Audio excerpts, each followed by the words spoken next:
Hey, how you doing? This is RJ. So today I'm going to talk directly about storytelling. How quote-unquote progressive storytelling, and I put both of those words in quotes, is meant to demonize and demoralize you. And how this is generated fundamentally from the fact that progressive storytelling is not actual storytelling.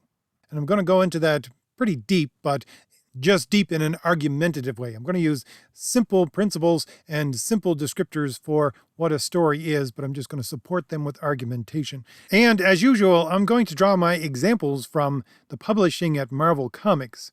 But this is just where the examples come from because A, this is what I know a lot about, and B, it's a really good microcosm of being able to see into a quote-unquote progressive storytelling factory, because this is exactly what Marvel Comics is, but you can apply these principles to any kind of storytelling today, whether it be in your video games or tabletop games or television or movies, etc., etc.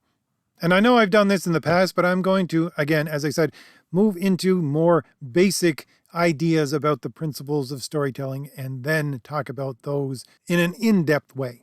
So first off, I want to describe to you just briefly why I'm actually doing this at this point.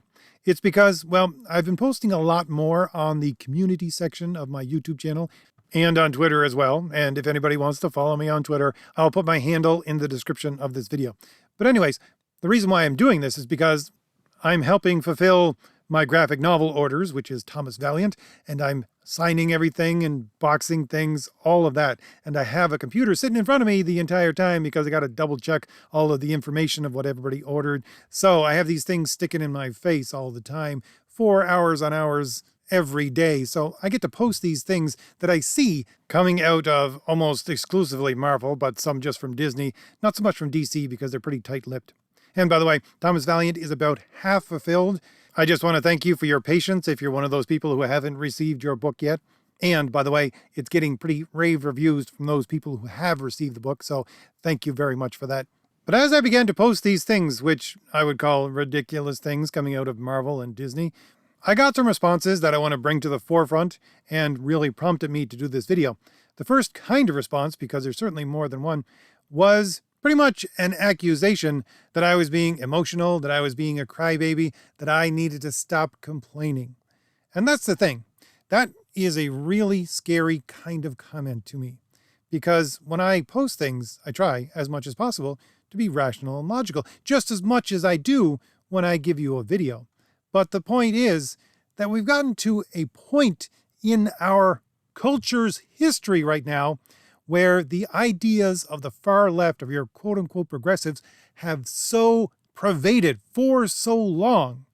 And one of those main ideas that I'm always talking about is the promotion of critical theory, which is an idea that criticism is only a weapon. You need to use it as a weapon to destroy the legs of Western civilization and chip at it little by little. And so you can only use criticism in a negative way. In that kind of mindset, and what it is built around, is that there is no such thing as constructive criticism, only negative. And there are people saying, you're just being a crybaby. And I'm thinking to myself and responding, no, I'm actually not. Just to give you an example, I posted this cover from a Marvel book that came out this week, which is the X-Men, or people that are adjacent to the X-Men right now, sitting in a pose that is supposed to imitate the Last Supper. And I said, this is in bad taste. And one of the comments that stuck out in my mind was someone saying, stop being offended. You people are more offended than the quote-unquote progressives that you actually keep on claiming are the people who get offended at everything. My response to that was, no, offense denotes feeling. I'm not actually putting feeling into this. I'm saying bad taste. Bad is a judgment being something which is rational and logical, because it's the second step you use in order to get to reason. And I'm saying bad taste because it is a judgment saying that what he is producing is bad based upon the senses of the artist. He doesn't have very good common sense. And so it's really a logical and rational criticism of what is going on within the artist and the people who are producing this piece of art. It's not that my feelings are hurt and I'm being offended. I'm saying objectively that this is a bad piece of art, or at the very least, a part of a bad piece of art, which is the book itself, or the storylines that this book comes from. But the point being that some people, not a few, can only see my words as being offense, as being grounded in emotion. And to me that says the idea of being critical in a way that is productive, in a way that is constructive, is so anathema to the way people are taught to think today that they can't even consider that a criticism is a rational thing rather than an emotional thing. And that's kind of scary. Especially when you combine it with the other kind of comment that I have gotten, not just over the last couple of weeks, but really through the lifetime of my channel. It's people thanking me for doing what I'm doing and showing them that they're not alone, and showing them that they're not crazy, and showing them that, yes, there is a rational reason why this is wrong, why this is bad. Because one of the progressive tactics is to make you feel isolated and alone. And I don't think I've ever given the full quote for why I usually say that, so I'll give it to you here since it's only very small. It's a quote from a book called Stand Up Straight: How Progressives Can Win. It's written by a guy named Robert Creamer, who, by the way, is the husband of a Democratic congresswoman. And when Obama was in the White House, he had face-to-face meetings with Obama. And he has visited the White House over 340 times in total. So he has some influence, and he wrote this book, by the way, while he was in prison for tax evasion and bank fraud in 2007. He's thought of in progressive circles as being the new Saul Alinsky, and that what he wrote is a tactical handbook of how progressives can win. And this is what he says. He says, in general, our strategic goal with people who have become conservative activists is not to convert them. That isn't going to happen. It is to demoralize them, to deactivate them. We need to deflate their enthusiasm, to make them lose their ardor and, above all, their self-confidence. A way to demoralize conservative activists is to surround them with the echo chamber of our positions and assumptions. We need to make them feel that they are not mainstream, to make them feel isolated. We should isolate them ideologically and use the progressive echo chamber. By defeating them and isolating them ideologically, we demoralize conservative activists directly. Then they begin to quarrel among themselves or blame each other for defeat in isolation, and that demoralizes them further. And this is what I see happening with those first kind of comments that I got. Because again, they're so ensconced in the progressive ideas that criticism can only be negative, that they start to attack the people who should be on their side, talking about the rational and reasonable reasons why these things are actually bad. Or at the very least, what I was doing was giving an example of what I usually talk about in these long videos. And the third kind of comment that I got that piqued my interest in this way of thinking about everything was the idea that I was presenting a picture of Marvel Comics and how they produce things today and what they produce, and comparing it a little bit with what has been produced in the past. And I got more than one person saying they're just turning everything into Archie characters. And I thought to myself, yeah, that's what they're doing. Why? Because that's what they know.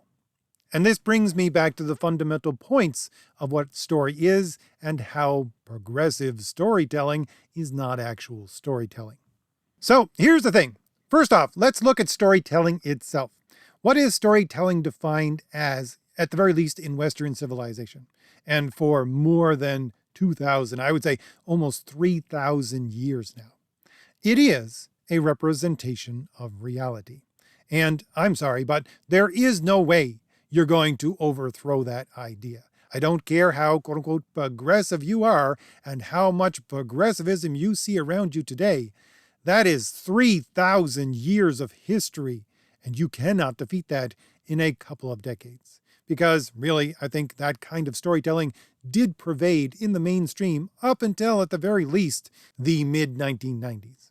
And being someone who has degrees based in political theory, which is basically, in the form that I took it anyways, studying ideas throughout history, especially political ideas, seeing how they wax and wane, how they are created, how they sustain themselves, all of that kind of thing, I will tell you that you cannot defeat an idea that has been ingrained into our society for nearly 3,000 years with a couple of decades. You'll need a couple of centuries minimum.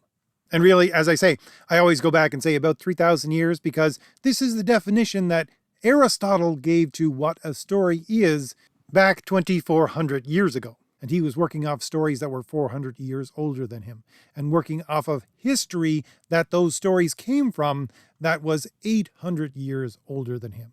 So we're talking about 1200 BC. This is how far back these stories go, and the storytelling that he's talking about and that he defines in 400 BC. And one of the central attributes he gives to storytelling is that it is a representation of reality. And not only a representation of reality, but I would say a rational representation of reality. Why? Because storytelling is in its essence a rhetorical argument, a rational rhetorical argument. And the reason why it is a rational rhetorical argument is because it's tied up with this representation of reality. Because reason itself is supposed to be generated from reality itself.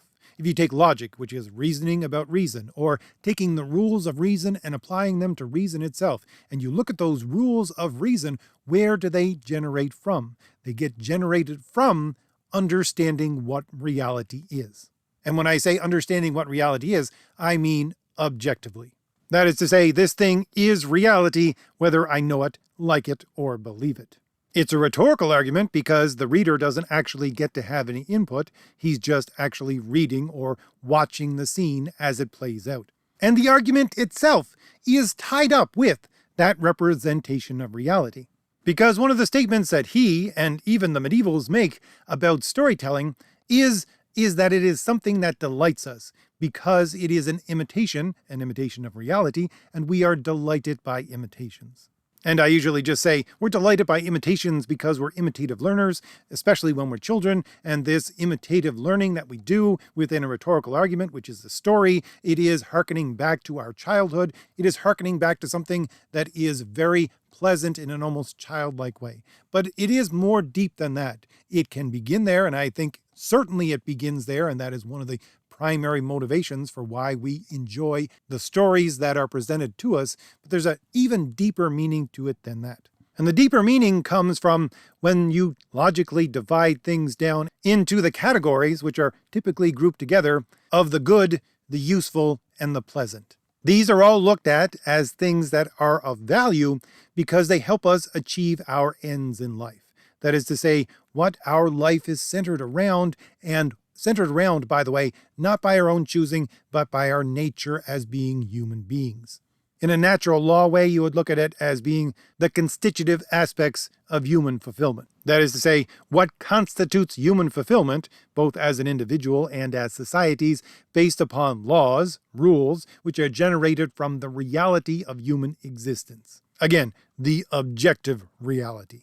And so the argument goes on to say that things that we consider good are good because they help us get directly towards what is our ends. And so the example usually given is virtue.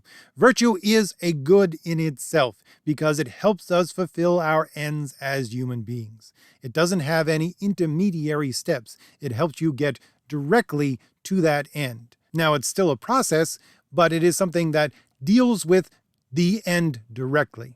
Whereas something useful is good because it deals with intermediary steps in us getting towards that end. That is to say, you have something presented to you that allows you to get a small intermediary step closer to that ends. It doesn't deal with the ends directly itself, but it does help you in an intermediate way to get you closer to that ends, and therefore it's considered useful, and therefore it's considered good. And by the way, I'm giving you only the barest bones of this. But the third one is pleasant. And a thing that is pleasant is considered good because if you have those intermediary steps where you're doing the useful thing in order to work closer towards getting to that ends, when you finally get to that intermediary ends, you can rest for a moment and realize that you've gotten closer. And that is the moment of pleasure. That is to say, I am pleased that I have gotten closer to this ends.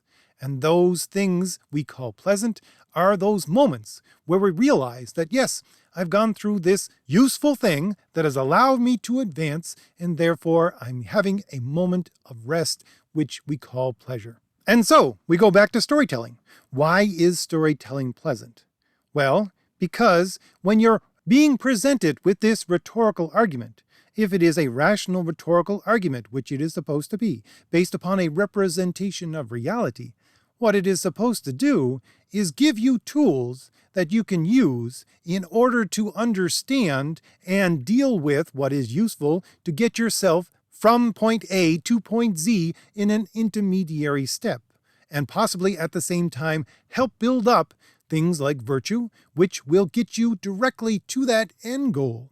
And so, while it's not considered, I would say, a thing useful in itself, it is the knowledge that is gained that becomes the useful thing, and you get to the end of the story and you realize, I have gained knowledge. I understand something now that I did not before, or at the very least have been giving supporting evidence from reality, or at the very least a representation of reality, that has allowed me to understand the usefulness of these things, and to understand the virtue that actually gets me closer to the end.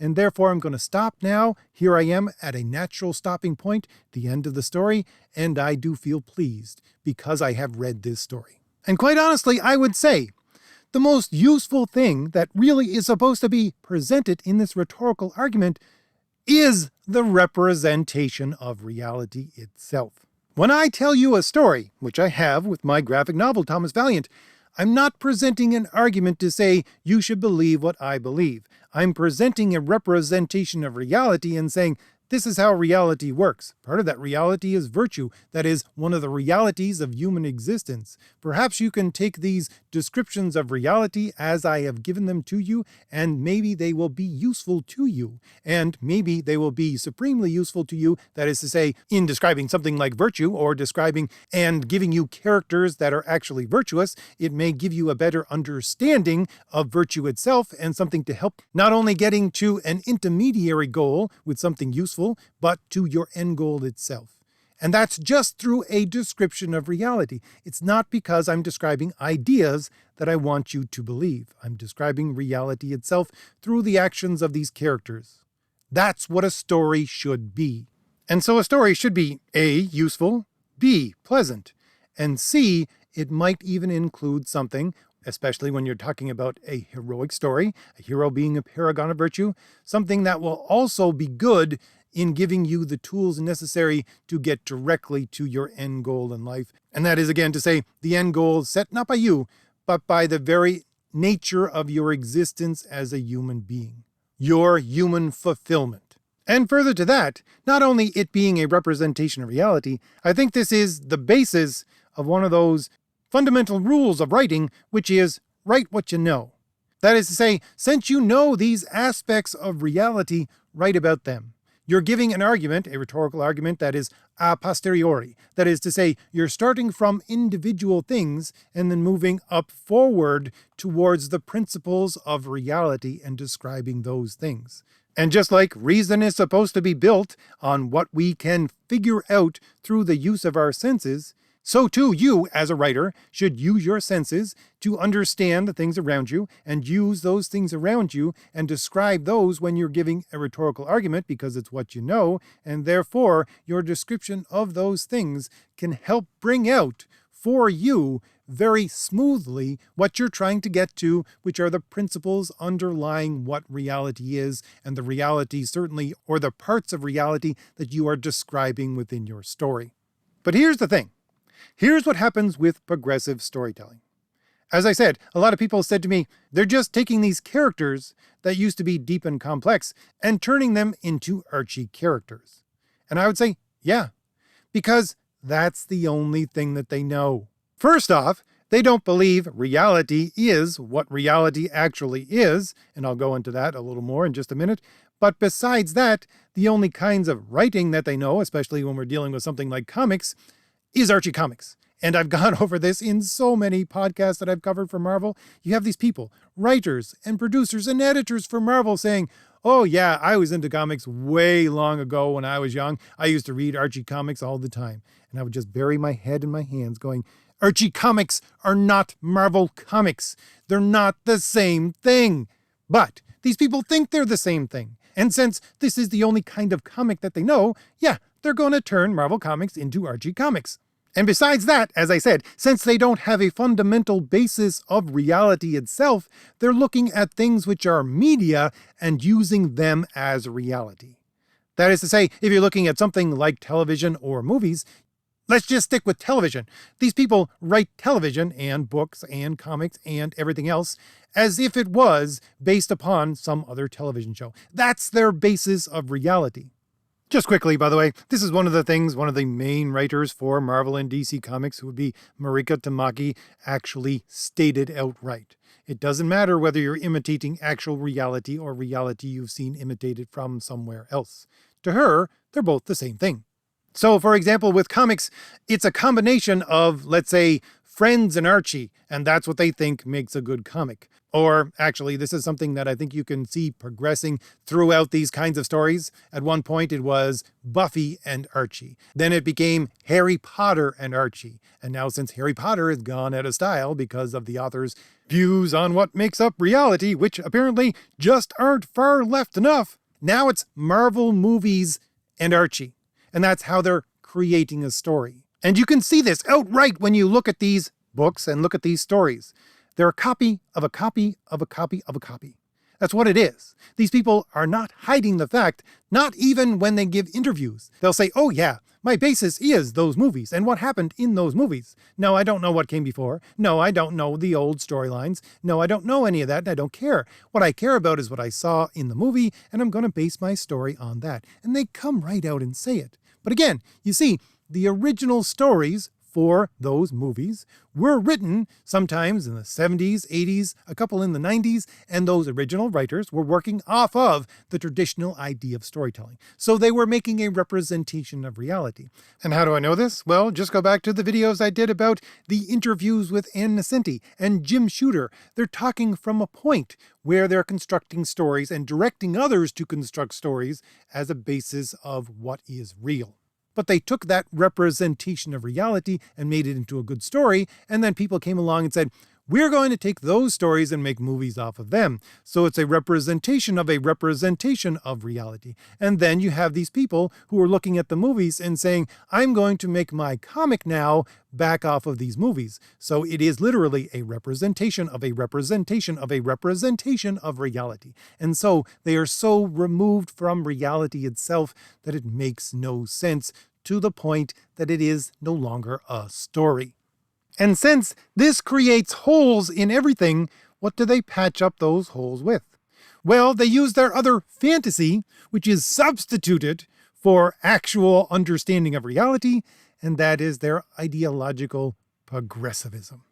Now, since I don't want to be making just simple accusations, I'm going to go over some examples of this, which I have come across throughout the history of my channel, and some that are new, that are just within those posts that I was talking about at the first. Another example of them copying a copy would be the fact that I have heard so many times from the mouths of these writers themselves that, oh yeah, I know the X-Men because I watched the X-Men cartoon when I was a kid.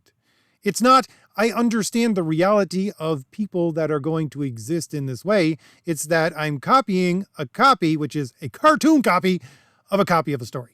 And nowhere can this be seen better than one of the writers for Marvel, which no longer writes for Marvel because he was just so bad at it, and he wouldn't shut his mouth about the fact that he was so bad at it and didn't care, which is Sina Grace, who wrote one of the X-Men. And he made this X-Men a copy of himself and his progressive ideals.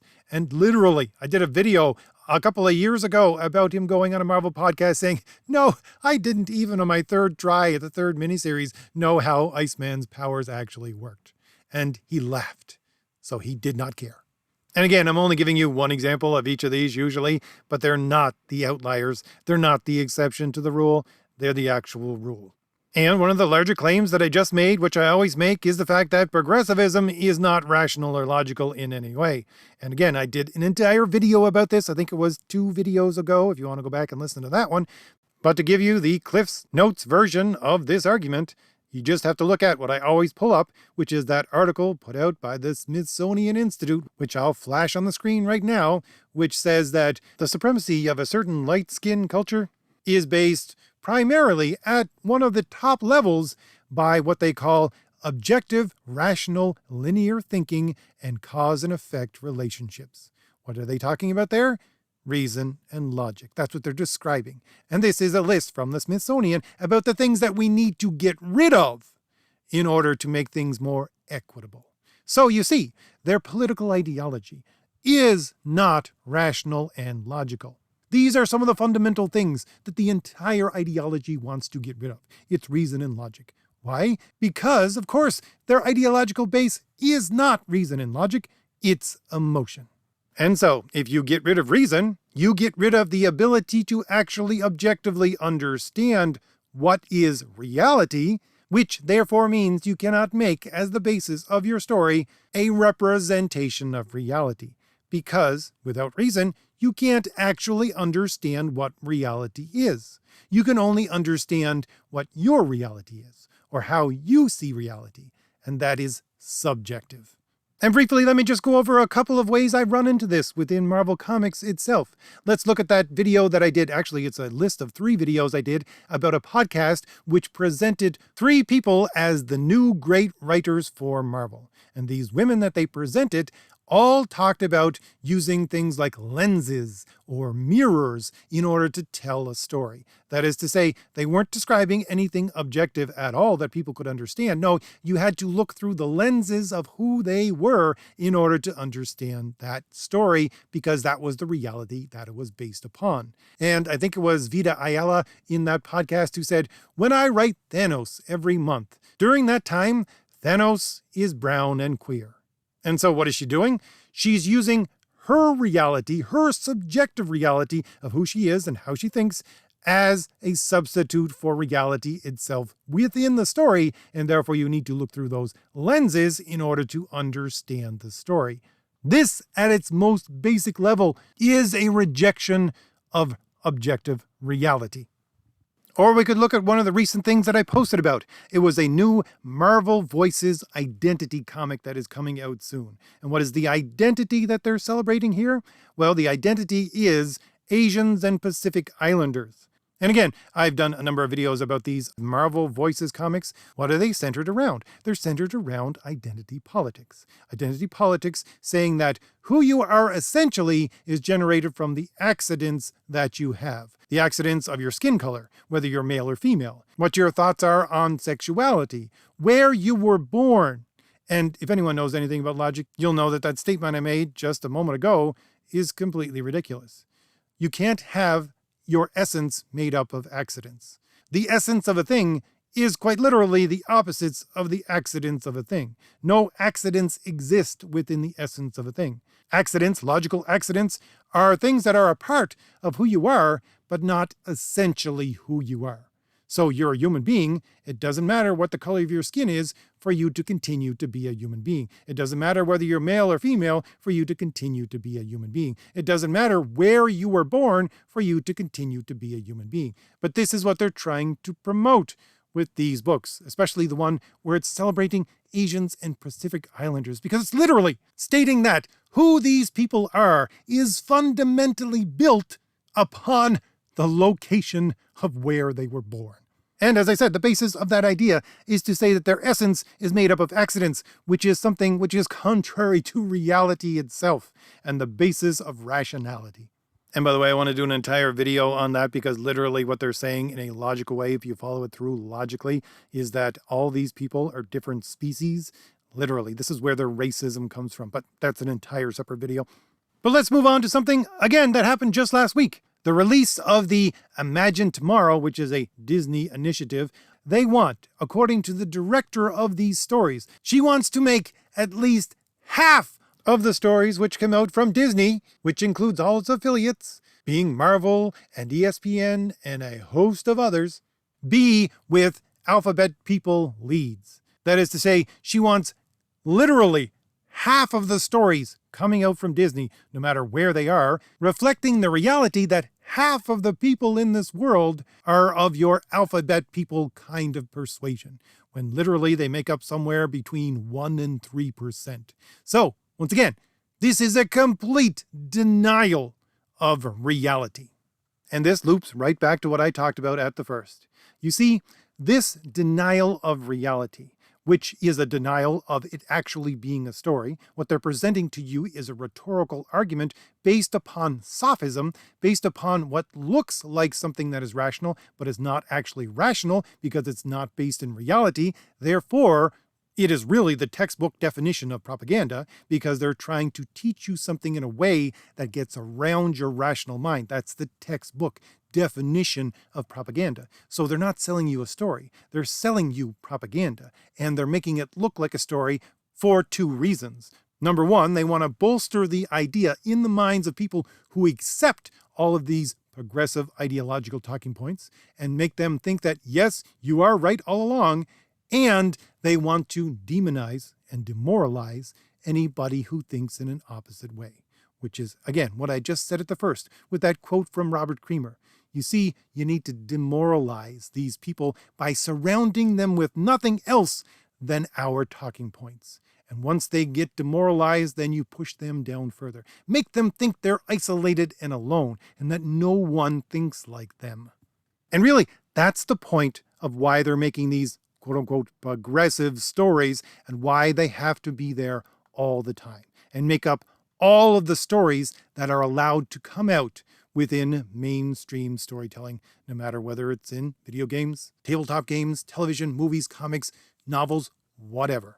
At their heart, they're trying to strip everyone of what is useful, pleasant, and good. Why? Because it strips you of your ability to look at reality, to understand it, and to understand, therefore, what is being presented to you as not being in accord with reality. Once they strip you of that, then they can present to you anything they want and say, this is reality, and because of our power, because we're the ones who are telling it to you, you must accept it as being true. And it doesn't even matter if they say X one week and the very opposite of X the next week. It doesn't matter if that's the way that their narrative goes. Why? Because, again, it's not based upon reality, it's based upon the power of the people who are in control saying it. That's what you must accept. Quite specifically, I would say the reason that these stories are so contradictory and these messages are so contradictory all the time is part of the plan, because it is to strip you of your ability to say anything against what they have to present to you, even if it's contradictory. And so, in short, it's to make you bend the knee. And not just bend the knee, but really to bend the knee constantly and always. It is to break you and your will to think for yourself. That is quite specifically what that quote from Robert Creamer's book is actually about. Again, a guy who has visited the White House hundreds of times, talking to Democrat presidents and being lauded as the new Saul Alinsky who wrote the manual on how to get progressivism to win. And I just want to end on this point. Some people tell me, you get too riled up, you get too emotional when you do these videos. I would say, no, not at all. I'm not getting too emotional, I'm getting passionate. I'm getting passionate about what I have to say, about the rational and logical principles that I want to talk about. And there's nothing wrong with that at all. Why? Because there are literally some things which are so repugnant to not just the dignity of a human being, but really the fundamental existence of any human being, that every part of you, no matter whether it be your intellect or your passion, every part of you screams and fights against it. And so my passion and my intellect can work at the same time, opposing the same thing, because I'm certain if you're listening to me just like you, I will not be broken.